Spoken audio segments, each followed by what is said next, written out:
Hey, Anita. Hi, Wendy. How are you? I'm very well. How are you today? Yeah, going well. Thank you. Nice to see your face. Yes, and I'm loving your hair. It's beautiful.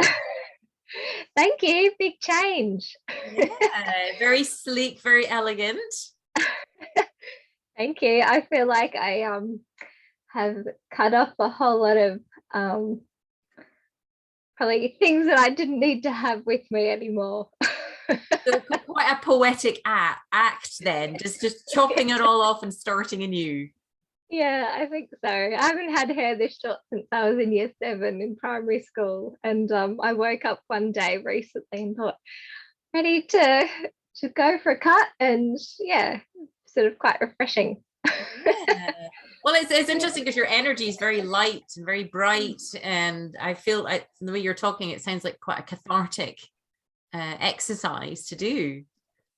Yeah, I think so. Well, I mean, I think yeah, I sort of got to the end of the year and wanted to, I suppose, let go of some things and feel unburdened and move forward. And yeah, I think that's going well. So Amazing. I mean, it's so interesting hearing you as you're talking. Like I can feel like there's been a shift. You know what I mean? Like there's this. What I'm sensing is that you're stepping in more into your power. You know, in a yeah, recognizing the power that it's okay to let go of certain things. I think sometimes our personalities can be that we like a horse that gets the bit between its teeth, and we've got to kind of like to the end, come hell or high water, or whatever, because that's what our learning and conditioning was. Yes. And then as we move into this new phase, if you like, in our bodies and in our thoughts and our feelings, things actually we don't have to carry that stuff with us anymore. It's not the cross we have to bear anymore, is what I'm hearing as you're talking briefly there. Yeah, well, I think definitely as you talked about all the different parts, and as I've been going back and doing my assignment and thinking about it all again, I think definitely there are a lot of the parts that I can relate to, like the martyr part and the good girl and trying to make everyone happy and always trying to, like you said, be there till the end and persist and keep going even when it's hard, when you don't need to. Yeah. And yeah, I think I've done a lot of reflection on all of that, and yeah, and I think there's been quite a few times lately where I, like even going into Christmas, I was like, you know, if things come up within the family, you don't have to be the one to try to fix them. It's not your problem, and you can distance yourself from that. And you know, you can set boundaries going into Christmas about, you know, how long you might be staying for, and you know, the whole world is not your problem. I suppose. And how you does know, that feel? you've been caring, but yeah, well, that's it. I think what I want to reassure you, just loving you here, is doesn't make you a bad person. You'll always have that big, beautiful heart, and you'll always care. But it was your heart was so extended and so you know big that it became kind of thinned out to self. So that heart will always exactly. It doesn't mean that you don't care, but what I'm hearing, your awareness has really expanded. So whereas trying to carry the weight of the world on your shoulders kept you contracted, now you're expanding your awareness and your consciousness, which then in turn helps you realize you have more choices and where the responsibility lies. You know, it's our, but we took that on in our family because nobody else did. So we took that role because we thought, well, somebody's got to do it. Yeah. Yeah. Whereas now we're recognizing we can notice it, and this is our growth, this is our challenge, is like, okay, is this my stuff or is this their stuff, you know? And that's where the journaling and the tools come in really helpful to give that observer status, isn't it? Yes, I think definitely. And yeah, just being able to maybe let go. And I think also I've been thinking a lot about going into situations because, you know, for so long I've been I've always cared, of course, what other people think. And for so long I've always tried to act in a certain way and dress in a certain way and do things a certain way because I want everyone else to feel good and feel happy and help them and fix them and do all these things. And I think I've had this slow process of trying to let go of that. And I feel like, because after so many interactions, I've always, done all that self-analysis and, oh, you could have said that differently. And, oh, they might not have liked that and all these things. And I'm trying to come away from interactions and just go, hey, that like not, I guess, not beat myself up for all those little things. It's funny. It's such a little thing, but it's such a big thing as well. Yeah, I mean, this is profound because you do realize like the energy that's coming from your thoughts now and from your beliefs, feelings about yourself, and being able to let go of that tension is literally freeing up your cells to have energy around it. It's going to produce proteins and all sorts of different, your cells are going to literally produce differently because of the chemicals aren't going to be swimming around it anymore. The tension is going to be around it anymore. And it's profound. And it takes a wee while for the body to catch up. But I'm really hearing a lot of release, which is just, really very profound. Definitely. I think,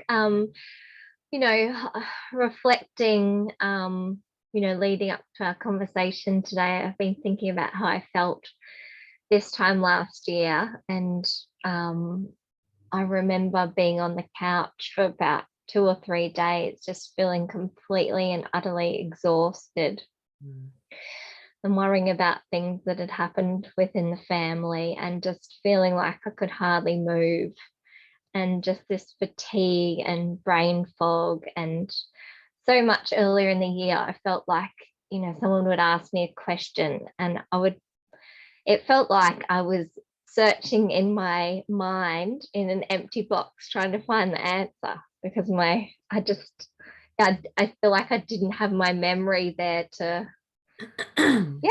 reach. And I feel like coming into this year, well, certainly there are a lot of things that possibly are more overwhelming than last year. I'm feeling differently about them. And I guess taking on board what you've been teaching about preserving my energy and refilling my cup each day with my meditation and those strategies, and not feeling guilty about it, because I had this real sense of guilt every time I'd sit down and rest. And that has left me. I feel like, this is time for me. This is an important time for me. And by making myself well and feel better, I'm a better mum and a better wife, better friend, and all of those things. And I feel so differently, even though like I've just been working on the final essay for the course and spent a lot of time on that, and I didn't feel guilty in the process.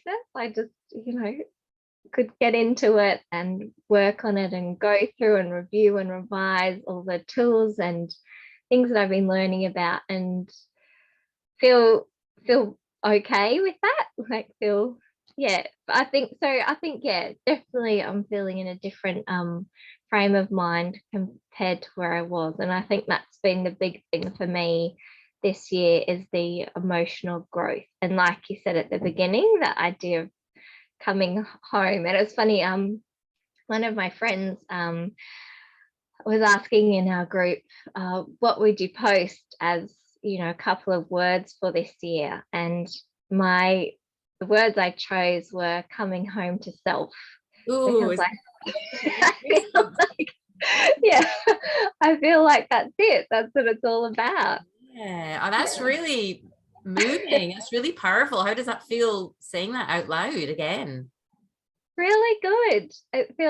I think it just feels amazing to, really start to believe again in yourself, and believe that idea that yes, I do have all the knowing and understanding and innate ability in my body to heal and get better and know who I am and know what I need, and then ask for those things, whether it's to the naturopath or the doctor at times, or if I go to the EMDR therapist, or if it's to my husband, or whatever, and ask for what I need and be able to tune back in with myself and feel that just I know, that greater sense of comfort, and knowing that I can meet my needs, but also can ask where I need to as well.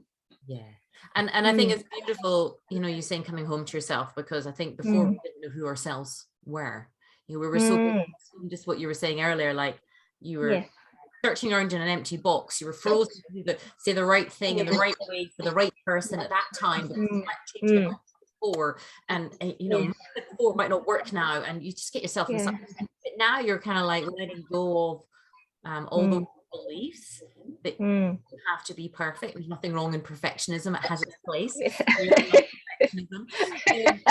I'm still struggling with that side. That's okay. I think that's okay. That's my die-hard part. Exactly.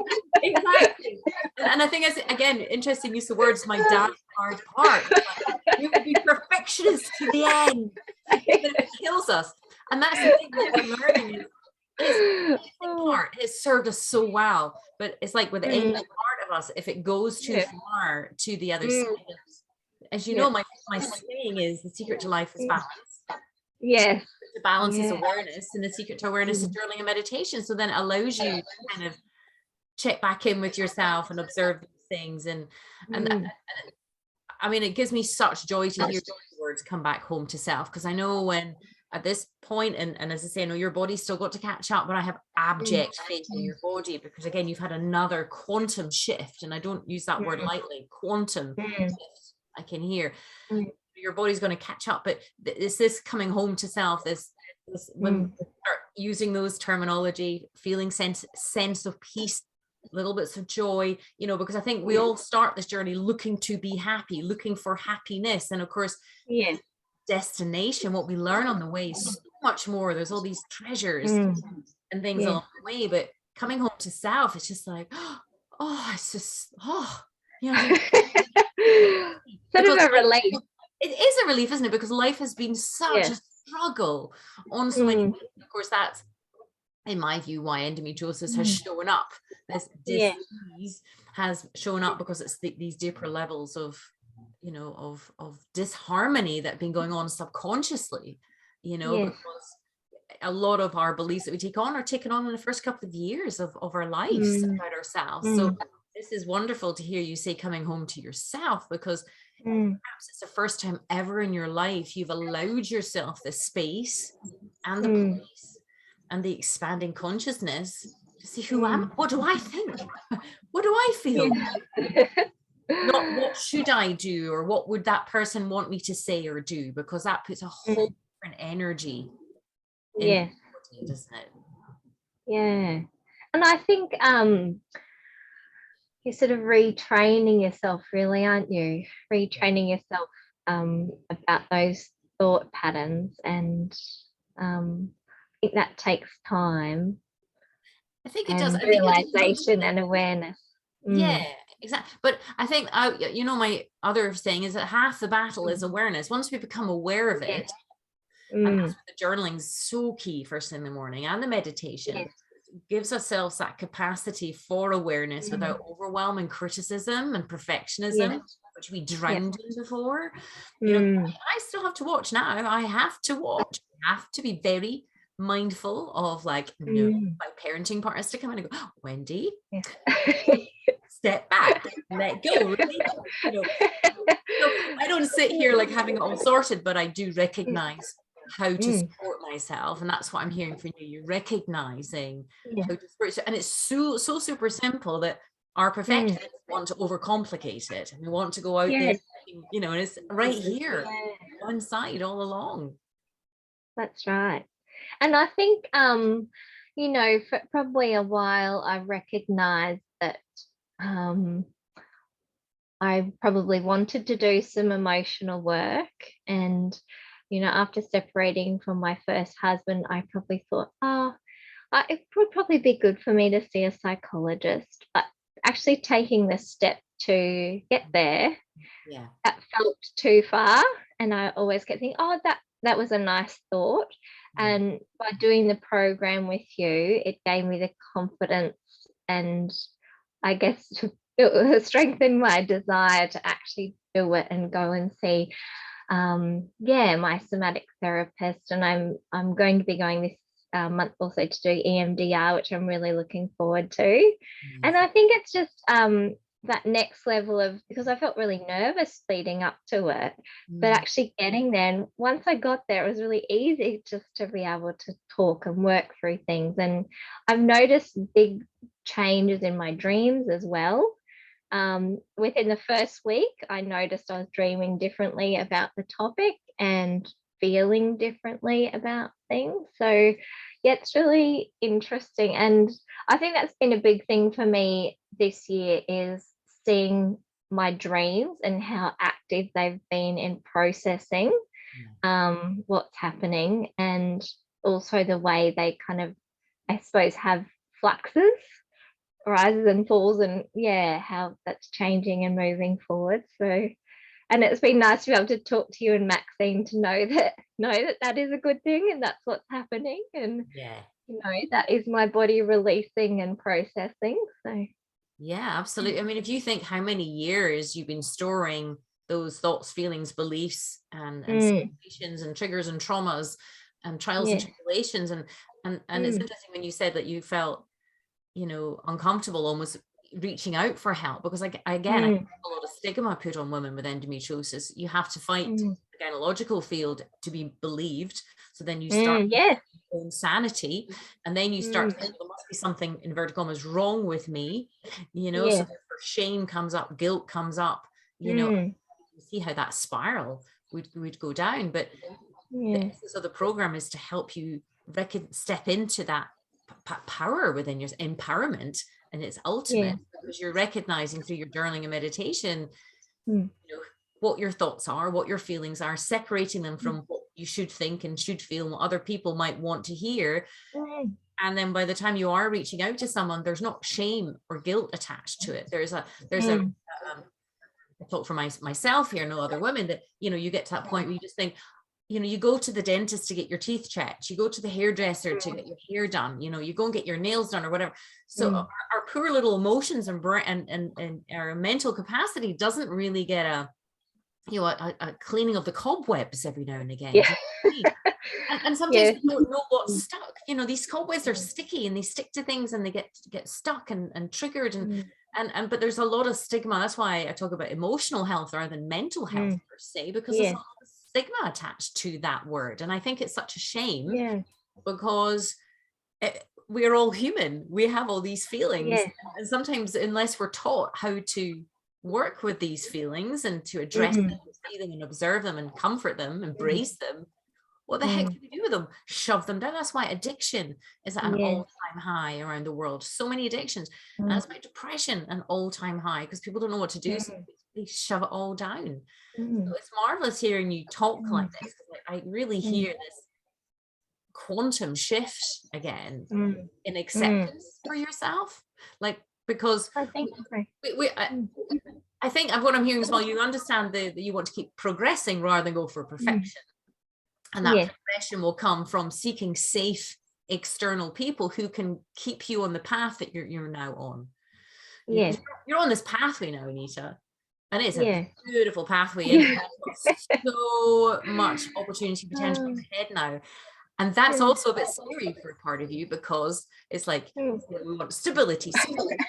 What's happening, I know, because I used to be that person, and keeping moving forward on faith. So, and this is where, if you get the right people, and again, if you go to your EMDR person and it doesn't work out, you have permission to say thank you, goodbye, and find someone that does. I think you understand that too. You keep seeking the people that are going to expand your safety so that you can keep going inward. See all the treasures that lie in there. I think definitely a lot of what you're saying there is resonating. And I think you're talking about the idea that we don't talk a lot about emotional health and mental health, and I I started talking about some of these things with my book club group, actually.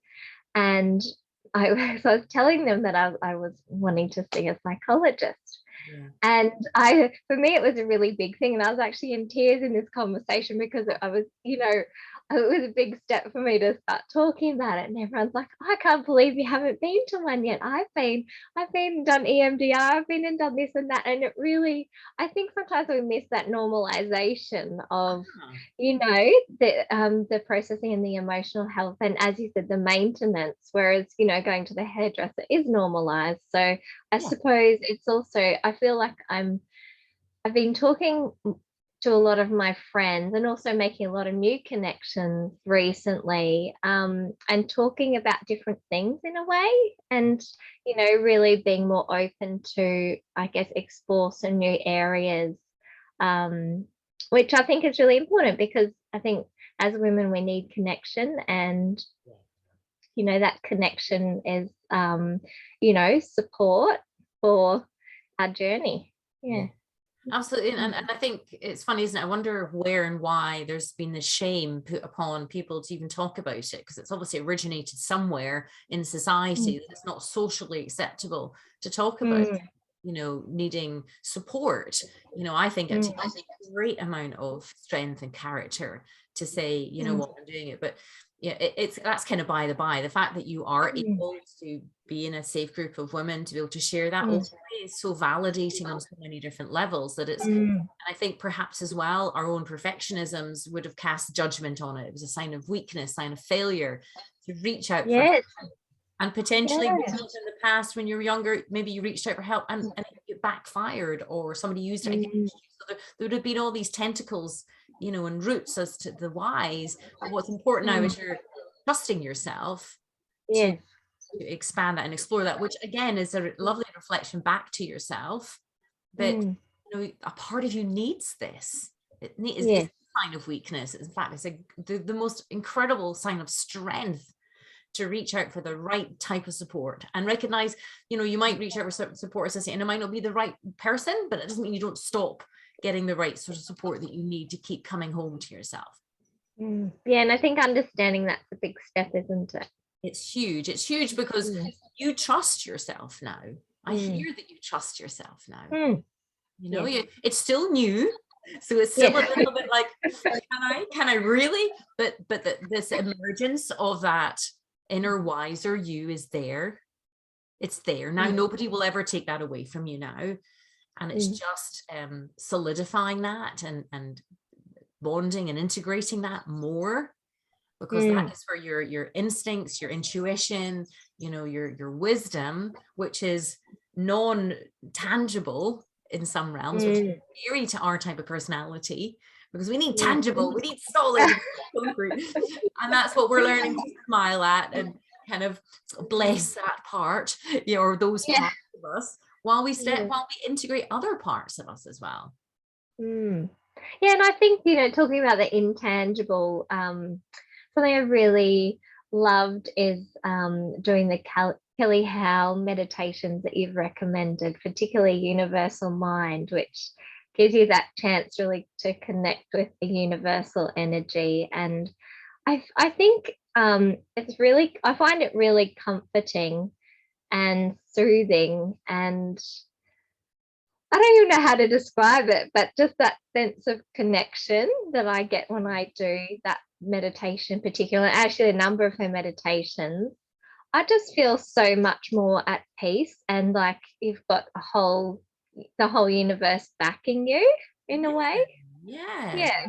That's lovely. Even hearing you use the word peace, exactly. And her stuff is beautiful. It's been tested with, lots of research and science behind it, the way that the music's all set up. But I think that's it. When we start this journey, we're contracted.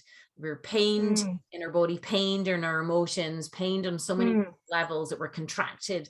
And even you describing, a couple of days, this time last year, you were a couple of days on the sofa just trying to deal with the emotional fallout of Christmas last year, the exhaustion, the confusion, the misunderstanding of who am I? So this Kelly Howe and meditation and journaling helps you clear for the first time, who am I? And I am is connected to such a wider field, which again, when you start the journey, feels very scary because you don't have your roots, grounded. But when you got the roots to who you are, you can then, like a beautiful oak tree, start to expand and bear fruit, on these things, because you can exciting.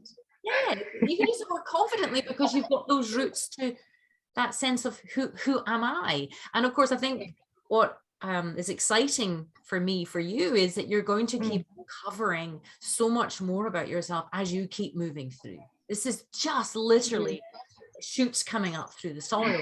There's so much more, and it's such an honor to be part of so many women's journey, because this is just the beginning of the journey for you, just the very beginning. And if you can keep having faith in the tools, no matter what, the journaling and meditation, no matter what's happening, they will guide you deeper into yourself, which will allow you, ironically, greater expansion into the world and into the universe. Because I believe, what's happened to you and your life experiences have been teaching you, training you for your future purpose. Yes.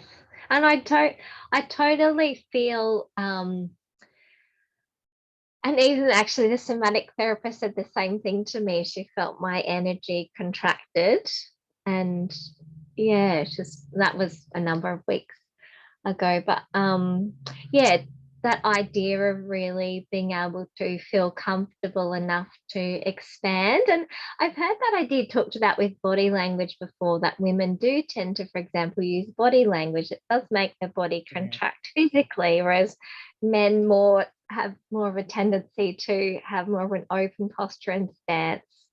And I find that interesting too. If you think of the uterus, it's the heart of the south, isn't it? And there's any trauma, and we've not known how to deal with the emotions of that trauma, they get trapped down. So there is this kind of natural curling over and protection of that. But I think equally, as we move through on this journey, you will go through periods of expansion, contraction, expansion. Never contract back. Survive, because you were in survival before. So survival, if you think fight, flight, freeze, fold, it's to fold yourself for survival. And I think you recognize that now. You'll all the dream processing, and there'll be other things there, all of which you can handle, all of which you will be able to process when you're ready. And you'll know when you're about to another growth, as you know, because what will you resist? I won't want a journal. And you see that as that's another growth spurt about to happen. What's happening? But that's it. You'll continue to expand. And then as it's like, I use the analogy of like a toddler or a teenager. These are critical growth periods, the natural want to kind of go out into the universe, into the world. And it's like, scared, and come back a little bit. And then you peek behind mummy's legs to get to go out again. So this is where the self-care takes so important. And again, preparing yourself for the journey, continued journey. So the perfectionist go, oh my goodness, this is it. I knew this was going to happen. It's not going to work. No, it's just a little bit of a freak out, a little bit of scared. But that continual expansion is a beautiful feeling, isn't it? Just to keep the idea of keep expanding. So I think so. It's so exciting because it opens you up to possibilities. And I love something you talked about with the part earlier in the year, where you talked about balancing the perfectionist and pusher and pleaser with those aspects of creativity and fun and new possibility and playful child and all of those. And I feel like I'm in a position where I'm starting to, play more with those. I've been doing more craft and thinking of new projects and doing things like that. And I think also it's just also the thought process.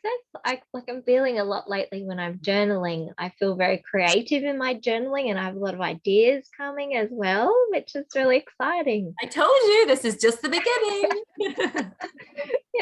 It's going to be bursting with creativity. If you keep with the tools, I promise you, I have so much creativity bursting out of me. I have to parent all this because I'm like, and this and this and this and this, which is like years before it was shrunk and shriveled and like, you know, in a corner.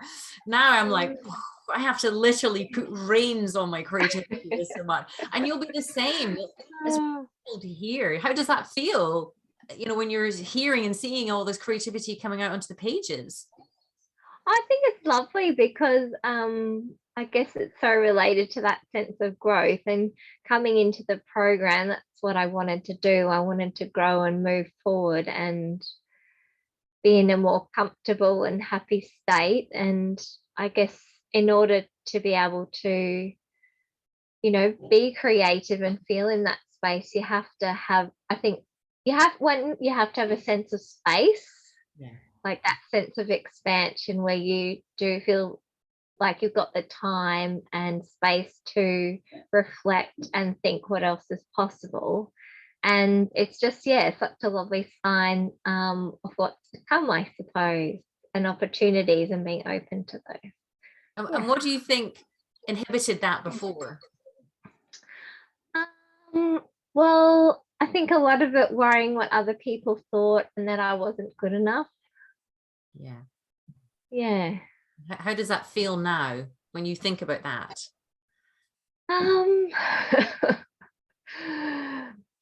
I think sad in a way, you know, thinking about that and thinking, you know, of how much I myself and so many people prevent themselves from acting out their full potential because they're worried that it might not be good enough for other people. Whereas, you know, and I think also, you know, I've often felt too nervous to say what's really important to me for fear of it being rejected. And so often the things that I really wanted to do the most, I really wanted to say, I haven't said. And so I think moving more to a place where I feel okay to say them and okay to start creating ideas around what I really want to do and connect with people who, you know, are going to be aligned with that, and hoping to attract those people into my life. It all feels great. Yeah. And even just as you're speaking, you sound like that energy that you're putting out. Of course, that's going to attract the right people now, isn't it? Yes. But what do you think, looking back, you know, when you think even back to the 21-day challenge? Yes.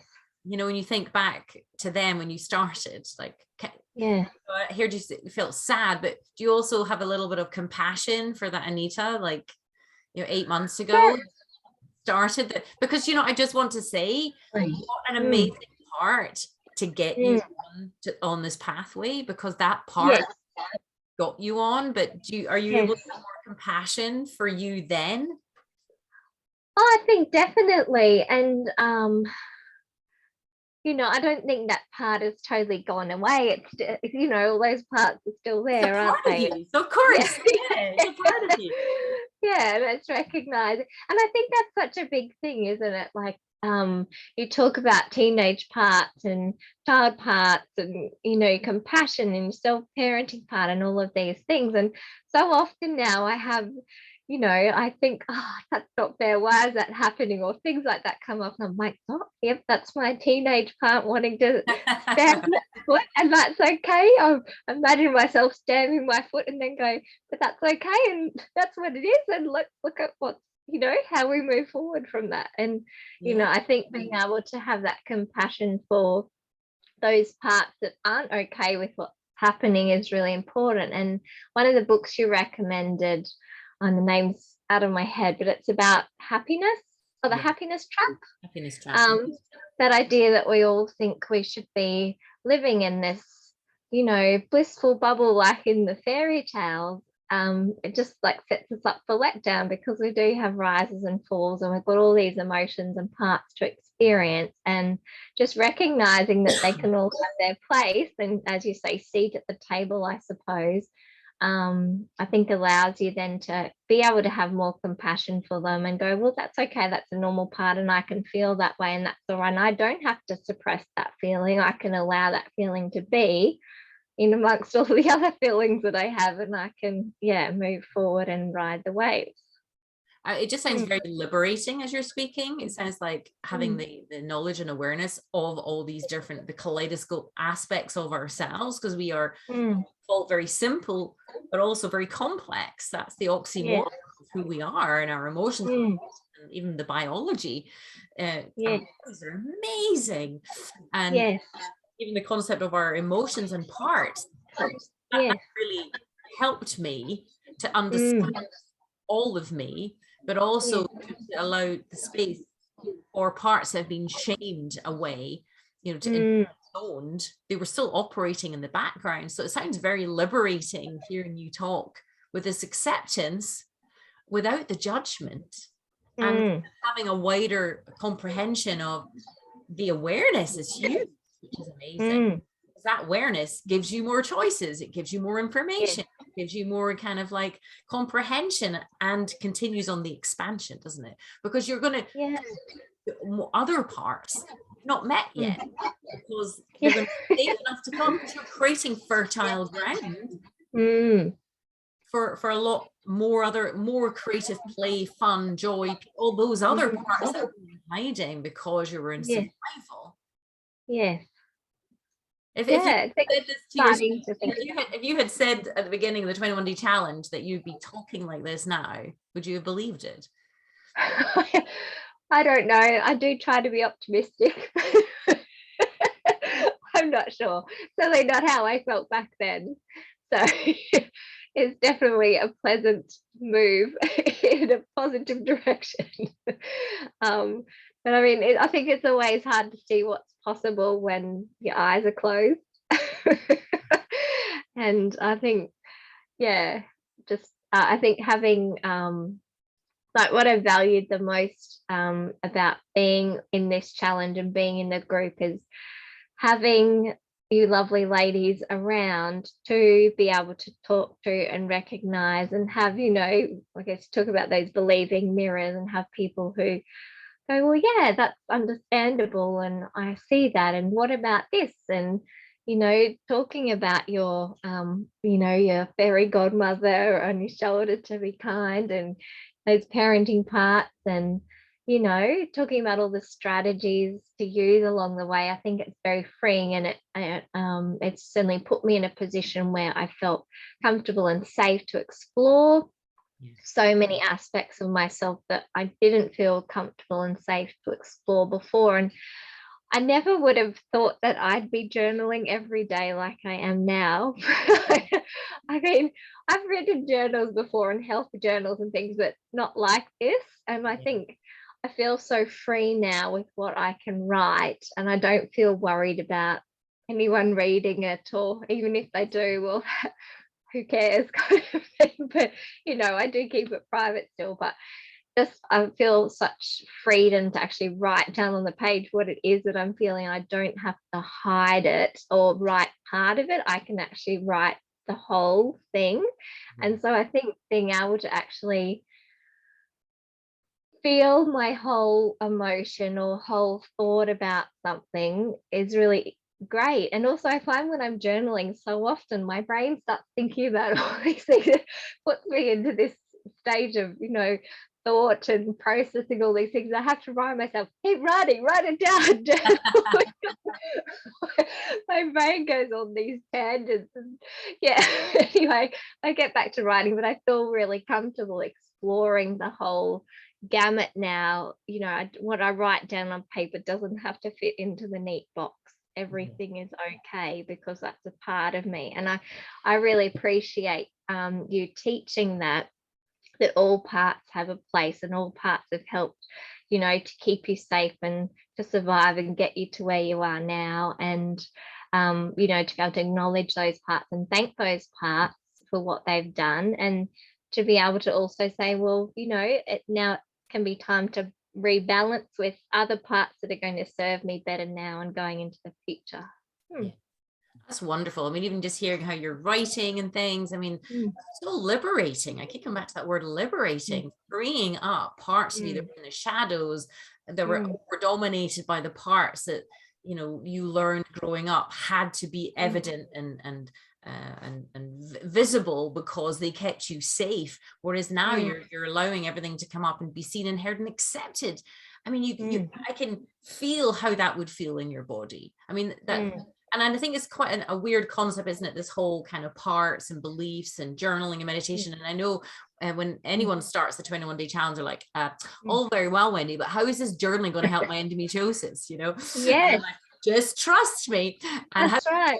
Going to work? Because your left brain's going, you know, I'm in perfectionist mode and I'm pusher mode, people pleaser mode. How on earth is this journal? I can't see the tangible line, you know, between the pen and the uterus. How on earth does that work? Yes. It's kind of, but of course we're such complex beings at the same time. We're simple beings. So a lot of what is background operating in our thoughts or beliefs and in survival is deep subconscious. So how on earth do we access that safely and quite quickly? Because, you know, before I realized all of this, I went to like 10, 15 years of therapy. I didn't want to talk anymore of therapy. I talked the hind legs of a donkey. I knew origins. You know what I mean? Or I knew that this is actually very, even just as you're saying, your mind's starting to expand when you're writing, because freeing the backlog overflows onto paper. So and it just gives you that observer perspective, which separates it to give the wisdom that you've always sought, where perhaps, you know, you sought externally for that. I used to go around going, someone just tell me what to do, tell me what to do, what should I do, tell me what to do, and then tell me what to do, don't tell me what to do,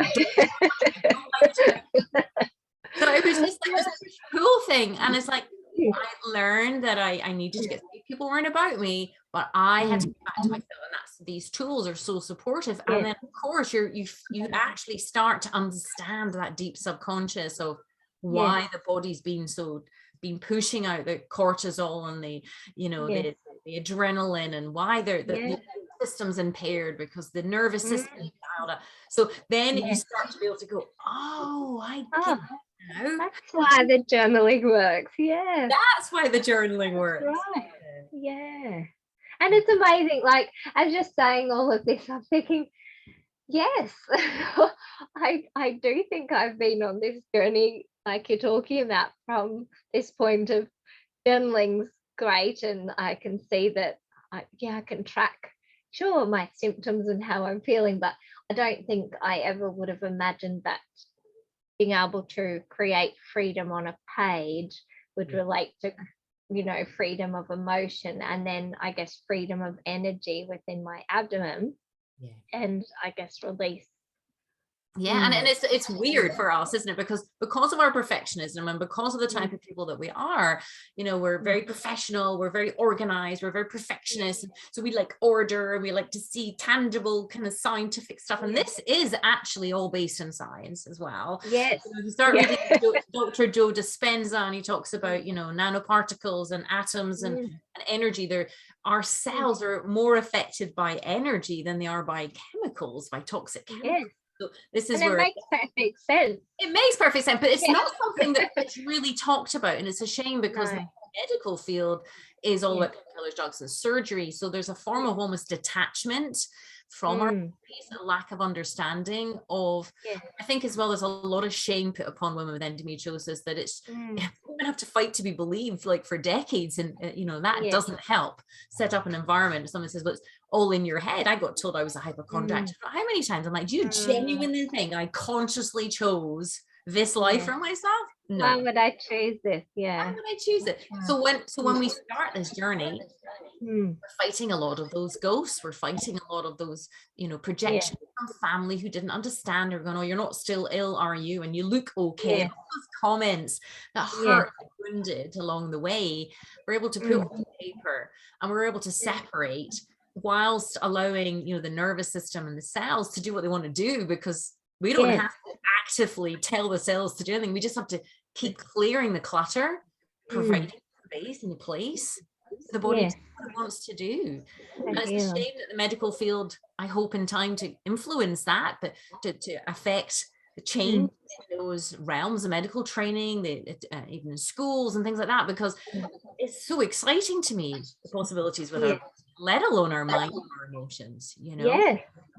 That's right. And you talk about, you know, fighting to be believed. I mean, even after I'd had my exploratory laparoscopy, my gynecologist was saying to me, well, you're not symptomatic of endometriosis, even though, you know, my ovary was attached to my uterus, or my uterus was attached to my bowel, and that endometriosis, she said, was too serious for her to operate in that situation. I'd have to be prepared. And, you know, she was acknowledging how serious it was and how unexpected it was for her. And then still telling me, even though I've now seen all of this within your body, you're still not symptomatic. Like, well, why did I come to you if I didn't have any symptoms? I wouldn't be here if I didn't have any That's symptoms. gaslighting. You know, you're Crazy making. and I felt so upset going from that place. And I think being able to sort of let go of, you know, all of the times where the doctor just said, just take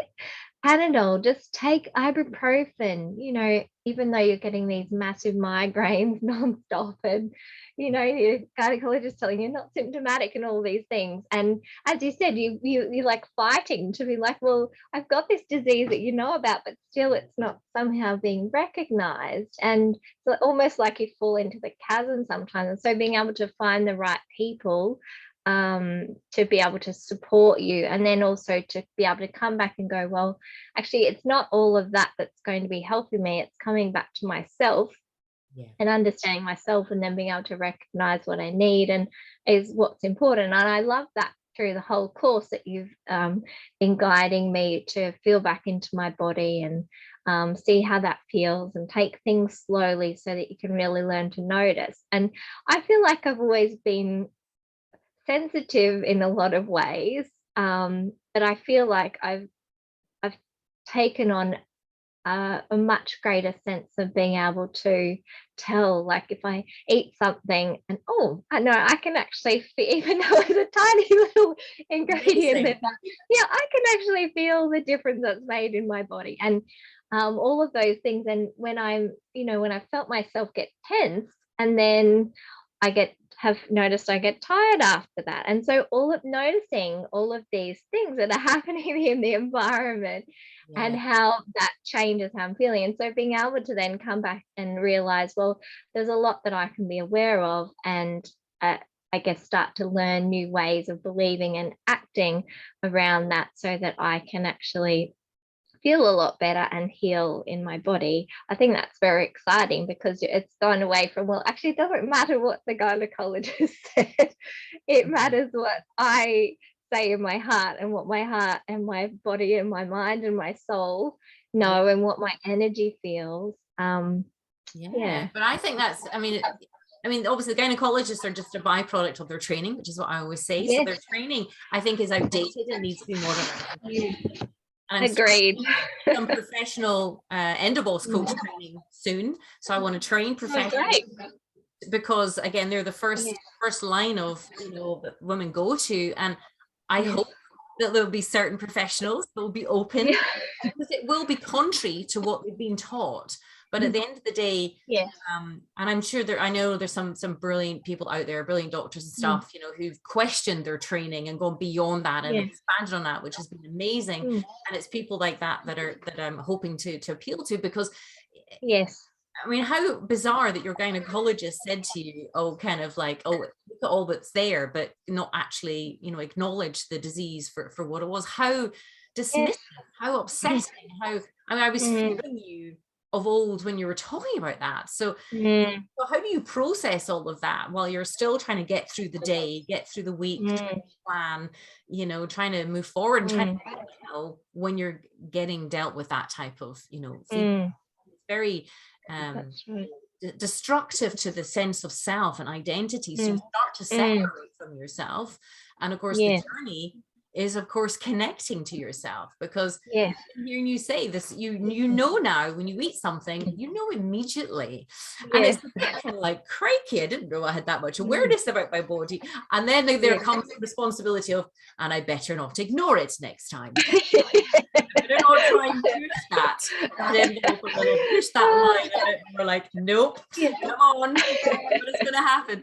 And I think this is where we can laugh at ourselves and kind of have the compassion and the kindness And that, you know, that inner parent that goes, really, you know, that's and then you can kind of enjoy the journey rather than feeling told you can't eat that and don't eat this and don't do, because that just allows the adolescents to come out in full blown tantrums and go, it's not fair, why me, I'm just gonna stuff you, and then of course nobody wins, you know. So this is where the policy is so key, you know, because you're dealing with a human. This is why there's so many, like Dr. John Sarno and people like that, they understood there's so many subconscious things that we're working with that, you know, and you're still a human with feelings and emotions, you know. People are because nobody's taught this, nobody's taught how to pay attention to their body. In fact, you know, you hear that Netflix documentary Social Dilemma is so alarming, that all these corporate IT organizations don't let any of their children to the age of 14 have an iPhone or go on the internet and stuff because of all the conditioning and the messaging. And, you know, there's just so much bombardment of people now. You've got a condition like endometriosis that you're fighting to be believed, and you're, you know, just fighting to get a diagnosis, trying to explain to friends and family what's going on. And then you're like, well, what now? What next? How can I help myself? And then you're just either cast to the side or to fight to be believed. It really erodes that sense of connection. So the journey is connecting through food and products and property paths and people, all that stuff of like, oh, like you were saying, that energy, I really notice how I felt around that person. And then you'll feel guilty that you notice that they're so toxic, you're drained afterwards, you're like an empty balloon afterwards. Whereas before we would have gone, oh, it must be me, I just need to try harder, or maybe they didn't understand me, maybe the knots we tie ourselves in. So how does it feel kind of like talking like this today about this profound shift that you've had in your view of yourself? How does it feel? It's a good question. I suppose in a way successful. I feel a real sense of success and achievement, because I feel like I've come a long way, and in a way I haven't gone anywhere, because I've come back to myself, which is where I was all along. Well, just every time you say that, it gives me goosebumps down my arms. Every time you say that. But that's it, the success, but your success has been self-made now. I provided the framework and the tools. At the end of the day, if you didn't apply what was there, you wouldn't achieve the results. So I want to give you full credit for being an amazing student. And thank you. It's been hard work, but worth it. Well, you know, I've always said, I've never professed this journey is easy, because it's not. What we're doing is we're rewiring our brain. We're rewiring. We are checking our thoughts and our feelings and our emotions in a loving way, so that we can, you know, put some light on that. But of course it's challenging. But actually, when you look back, look how quickly you've moved through like these critical periods, this traumas, the processing and stuff that you've done is profound. Think about it. But when you're in the emotion of it, remember, the emotion would have wiped you, drained you, because there was so much more, and there was numbing and distraction and all sorts of things going on. But when we pay attention, we're releasing all of that from the body each time. So it becomes easier. And I think I'd said to you, it's not that we get triggered as we move forward on this journey. It's not that we won't get upset, but it's how quickly we move through the trigger, how quickly we move through the upset is now the measure of our growth, if you like. That's the measure of success. So it was wonderful to hear you use the term success, because you were an amazing student. You were very dedicated. I don't invite anyone and everyone into the academy, because I recognize it takes a certain personality type, an individual, to keep going. And you demonstrated that from the very beginning. You know, right from the very beginning, you from the 21D challenge, embracing emotions, you were really dedicated. So I hope that you give yourself appropriate recognition for that. Thank you. I think, yes, I think in writing my final essay, I thought, I've heard it's 19 pages. Oh my gosh, it's so long. I love when my students like get so excited by what they've learned. I genuinely do. I'll check my calendar for next week, and I'll go and sit in a cafe and read it, because that to me is exciting, because it means that you've really embraced it. Like you've integrated it into your cell, because this is for your daughter, this is for your granddaughter. This is now a learning of the physical, emotional, and the spiritual journey that you've done. Yeah. And I think, you know, as you're working on something and you are going through a journey, sometimes you just have to keep going one step at a time, even though it's, you can see the lights there somewhere, but it's hard to see where it's going to be and when it's going to really show up. And you just have to have that faith that if you keep going one step at a time, you'll get there.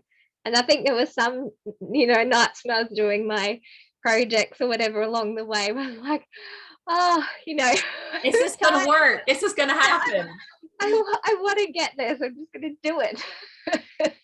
And that's it. It's that fear of failure. Is that fear that it's going to be different? Is that fear that it's not going to work? Yes. Every single woman has it. This is why. Yeah, because you're facing it all. And it's just like when I was saying, when I first enrolled in this, and when with this course, and when I enrolled in the Next Foundation Advancing the Emotions course, when I, was on my way to see my somatic therapist, it's hard because it's putting you in that situation of discomfort where you actually have to deal with the root cause of the problem. And, none of us really like dealing with, I guess, confrontation or dealing with problems. And in a way, it's not a confrontation in that you're having a big argument, but at the same time, all of your parts are learning to have a new balance, and you're really having to come up against the things that have been the hard things that have stayed stuck with you and stopped your body from healing, and having to go back into those things and really look at them and understand them better, and understand how that's affected my body, I think has been really challenging. But I've also been amazed at how emotionally driven, I think, so much of my pain and fatigue and all of that is. And if someone had said to me last year that, I probably would have thought, really? Because it's hard to really understand. And now at this point, I'm so glad that I did the Embracing Emotions, Empathy and Energy course too, because I feel like for me, that's been my major area of work this year. Like, I'd already put a lot of work into my nutrition and, the practical things around my house, reducing toxins, although you've helped me to take that to a deeper level again. But having to go back into the emotions and deal with the things that were being suppressed or that I'd tried to just move on from, and I think when you've had to go through a period of time, I mean, at my worst pain, 3/4 of the month, I had a major migraine. Every day I was teaching in front of a class, putting on a smile. And then, in my lunch break, I'd be laying on the floor in my office trying to get a little bit of relief. And I think when you've been through such a time where, you're just trying to keep pushing everything down to keep it contained so you can keep going, because you feel like if you let it rise, it's terrifying. And so to be able to actually, coming back to the confrontation, I guess, confront that head on and look at, well, I need to deal with all of this because it's not going to go away. And be able to deal with and understand all of that has been, really good. So hard, but really good and worth it. And I love how I'm feeling, and I'm loving everything that I've learned, loving the tools and the new habits that I have. And it's exciting to, I think, be able to look forward then with I think a greater sense of openness and awareness and creativity, and feeling excited about the next possibilities that will come. And that doesn't mean I know, what's ahead, but just knowing that, I'm headed in the right direction is, I think, very special. Absolutely. And even as you're talking, you don't know what's coming. You're good. The start of this journey was going out on faith. Was some part of you knew, you sought me out because some part of you knew, that wiser part knew you needed a different pathway. You needed to do things differently. And you've continued along that path. And now that you're coming to the end of this section of your journey, you know, you're moving into a new chapter, but you're still going to keep moving forward on faith. And it is exciting. And there's still going to be parts of you every now and again going, oh, what does this mean? What's going to happen? And that's when you parent yourself into this. We slow is fast, journal, meditate. What are the tools? How can I support myself? Who do I need if I need safe support? You know, so I feel like as you're talking, you've completely got this. Like you completely understand this, like in yourself now. You know, every fiber, every cell in you really gets that you are the master, the mistress of your body now. Like you understand your emotions. And even when you were saying about confronting, I would say it's more embracing rather than confronting. Yeah, and it's funny that you say that, because as you were saying that last part, I was thinking it is that idea of coming together and knowing that there's not a separation. You know, I think a lot of people, you know, people talk about themselves as endo warriors and, you know, fighting their endometriosis, and use a lot of words that are quite angry against part of their body. Yeah. And I think, while I use that term, I don't mean in an angry way before, but I think being able to know that, well, everything that's in your body is part of you. And I think while you continue to maintain a sense that part of you is not, you know, part of you is not okay, and you don't like it and you hate your body and things like that, it doesn't set you in a positive space to then heal those parts. I think, you know, I think that in some ways the language and the thought, it would be positive if it changed more to that support and healing and supporting the endometriosis to heal rather than attacking the endometriosis. Yeah, exactly. And that's why you're an EndoBoss. You're a boss of your endo. Yeah. And that's the difference, isn't it? That's where we become a boss of it. You know, we've fought many battles and we've won the war, but we've done so as a boss of it, as in like a parenting of it, rather than and because it saddens me when I hear people be so angry and aggressive about the body and the disease as if it's separate from them, but of course it is part of them. But equally I understand at different stages, you know, women are still understanding themselves, understanding the disease with understanding themselves. So I appreciate various stages that women are at. That's right. And things don't happen overnight, and how you feel about yourself and your body won't suddenly change because somebody says it's a good idea. Well, I always remember, I think yourself and other women, when we start this journey, and Maxine and I are reflecting back any harsh criticisms that we're hearing, or perhaps should have some compassion, that's where the tears come, because it's kind of like, no, I've beaten myself up my whole life, you're asking me to be nice to myself now, you know? Yeah, and that can be really challenging, can't it? I think many times you guys have talked to me about that, compassion and I guess those kind words and the fairy godmother and what would she say, and being able to encourage that is such a big thing. And I mean, I suppose when the world around you has taught you that your endometriosis is something that needs to be dealt with as a separate entity, then that's how you tend to approach it. We are creatures of our learning and our environment, aren't we? And so being able to be taught something that can, I guess, change maybe the way we think about it and feel about it, it's exciting. And what would you say to any woman listening to this who's kind of recognizing that, you know, the gynecological field isn't working for them, they're getting sicker, they're scared, they're frightened, and they're like, you know, they're kind of like, what would you say to someone? I mean, obviously now the pathway is the 21-day challenge, and it's a lovely way to get a sense of, you know, I get everyone's like journaling and meditation, Wendy, how on earth is it going to help endometriosis? But it's more than that. It's all the treasures that you find on the way, which is the treasure of yourself. But what would you say to someone who's sitting on the fence right now going, will I, won't I, will it work for me? How will it work? And feeling a bit scared? I'd say you've got nothing to lose. Coming into this, I didn't know how my body would respond and if it would be helpful, but I think it's probably one of the best things I've done in my life in terms of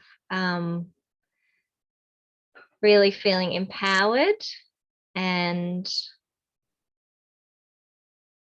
feeling like, I suppose, feeling that sense of knowing. And so I think, you know, for any women who are listening who are thinking, should I do it? Yes, please do. Go ahead and try it. Give it a go, because it's learning the tools that probably nobody has offered you before. And it's learning a new way of thinking about your condition, and a new way of being able to interact with your body through these daily tools, that then allows so much growth and allows you to tap into the area that you're maybe scared to look at, that is your emotions. And it gives you that sense of empowerment and freedom and safety and encouragement and support to actually go down deep and sit, you know, that saying of, you know, becoming comfortable in a position of discomfort, or how does it go? Comfortable with your discomfort. It's like stepping outside your comfort zone and learning to feel comfortable with that. I think that is so strong. And I think the women that I met in the 21-day challenge, I still keep in contact with most of them, and they were such a driving force as well. And you know, we supported each other and encouraged each other, and you, Wendy, and the team were just so encouraging and positive. And the thing, this is probably in the 21-day challenge, the biggest thing that I found is that every other endometriosis support group that I have been part of on Facebook has been overwhelmingly negative. And coming into your group, it was so refreshing to be able to come in and feel like, hey, this isn't going to be a source of drain.